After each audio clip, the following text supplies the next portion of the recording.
영적인 눈은 선택해서 얻는 것이 아닙니다. 대부분의 경우 영적인 세계가 우리를 선택하고 예고 없이 삶의 균열을 냅니다. 그 균열은 조용히 찾아오지 않습니다. 도자기 접시가 충격에 쩍 하고 갈라지듯 삶의 가장 고통스러운 순간에 찾아오곤 합니다. 전쟁터에서 설명할 수 없는 그림자에 이끌려 기적처럼 살아남은 군인처럼, 감당할 수 없는 학대 끝에 보이지 않던 것들을 보는 아이처럼, 전쟁은 예언자를 만들고 재난은 선지자를 낳는다는 말이 있습니다. 트라우마가 특별한 힘을 주기 때문이 아닙니다. 트라우마가 우리의 단단한 껍데기를 깨부수기 때문입니다. 오래전 고장난 라디오를 들고 전파사에 간 적이 있었습니다. 기술자는 라디오의 덮개를 열고 회로를 조심스럽게 만지기 시작했습니다. 그러자 갑자기 정체불명의 일본어 방송이 흘러나오고 이해할 수 없는 언어들이 지지직거리며 터져나왔습니다. 트라우마는 그 기술자의 드라이버와 같습니다. 우리는 안전한 회로를 감싸던 덮개를 열어젖히고 한 번도 들어본 적 없는 다른 세상의 주파수를 듣게 됩니다. 여러분들께서도 그 균열을 경험했을지 모릅니다. 많은 이들이 2020년 처음으로 그 균열을 경험하곤 했습니다.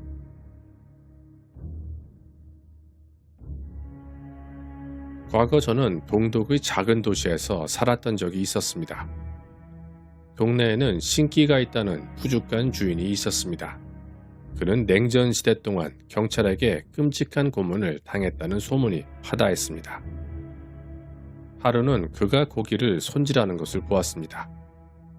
그의 눈빛과 손놀림에는 경외감마저 드는 기묘한 집중력이 서려 있었습니다.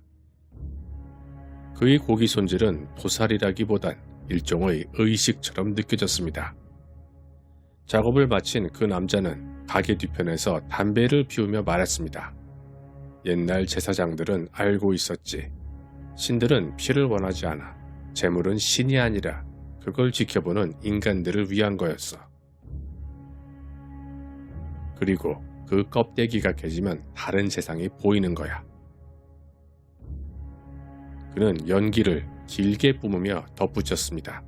문제는 대부분의 사람들이 그걸 감당하지 못한다는 거야. 평생 불가능하다고 배운 걸 직접 보면 사람들은 두려움에 미쳐버리기도 하는 거지. 하지만 마음은 일종의 라디오라서 다룰 줄 아는 사람들에겐 훌륭한 정보를 제공하지.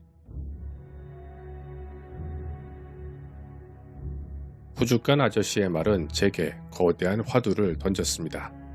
저는 이후 수년간 전 세계의 종교서들과 금기시된 마법서를 수집했습니다.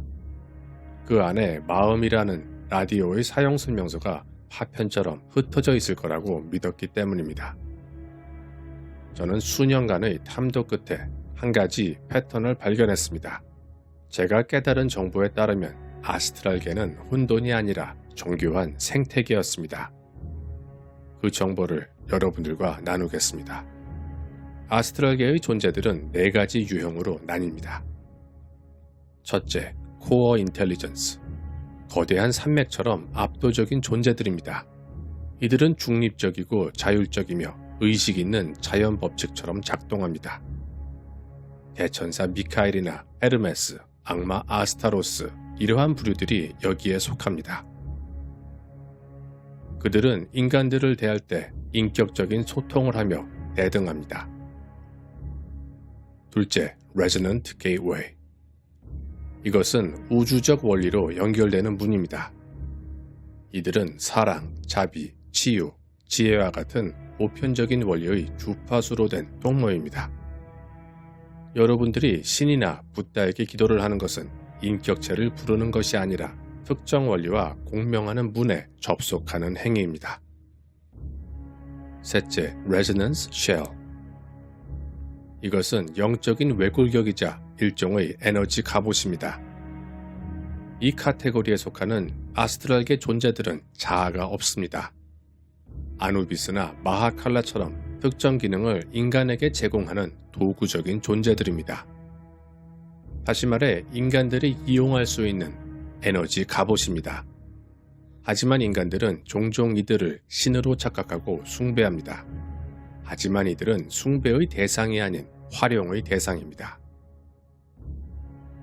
네 번째, Psychological Mask. 이들은 가장 위험한 존재들입니다. 이들은 인간의 공포와 욕망을 먹고 자란 기생적인 에너지 패턴입니다.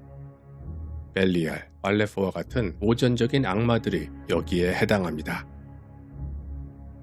이들 존재들은 숙주인 인간의 감정을 증폭시키며 에너지를 갈취합니다. 우리가 일반적으로 빙의 현상이라고 생각하는 증상들은 대부분이 사이콜로지컬 매스커에 속한 존재들과의 접촉 때문입니다. 앞에서 말씀드린 바와 같이 레저넌스 쉘은 사람들이 입을 수 있는 에너지 외투입니다. 많은 사람들은 무의식 중에 이 에너지 외투를 입곤 합니다. 예를 들어보겠습니다. 전쟁터에서 스스로를 죽음의 화신이라고 여기는 군인들은 두려움을 모릅니다. 중요한 시합에서 스스로를 승리의 여신이라고 여기는 운동선수는 패배를 떠올리지 않습니다. 이것이 바로 레저넌스 쉘을 활용하는 무의식적인 행위입니다. 이것은 에너지 외투를 입는 행위입니다. 문제는 그 옷이 너무 잘 맞을 때 발생합니다. 자신이 에너지 갑옷을 입은 존재라는 사실을 망각하면 사람들은 길을 잃곤 합니다. 에너지의 옷을 입는 방법은 다양하지만 가장 쉬운 길은 영혼의 파동을 높이는 길입니다. 이 방법에 대해서는 제가 따로 매뉴얼을 만들었으며 다른 영상에서 소개하도록 하겠습니다. 고대인들은 천사, 악마, 요정들을 보았다고 기록했습니다. 과연 그 모든 기록들이 그저 미신이나 거짓말일까요? 어쩌면 고대인들은 지금 우리와는 다른 주파수의 세상에 살았던 것일지도 모릅니다. 과학자들은 말합니다. 고대와 현재의 주파수는 분명히 다르다고. 지구의 자기장, 슈만 공명은 끊임없이 변화하고 있습니다. 현재 자기장 축은 기록적인 속도로 이동 중이며 이것은 지구의 주파수 환경을 변화시키고 있습니다. 이 변화가 충분히 임계점을 넘는다면 고대인들이 보았던 다른 라디오 방송들이 우리들에게 다시 들려오기 시작할지도 모릅니다. 현재 지구 자기장의 축은 시베리아를 향해 이동하고 있다고 합니다.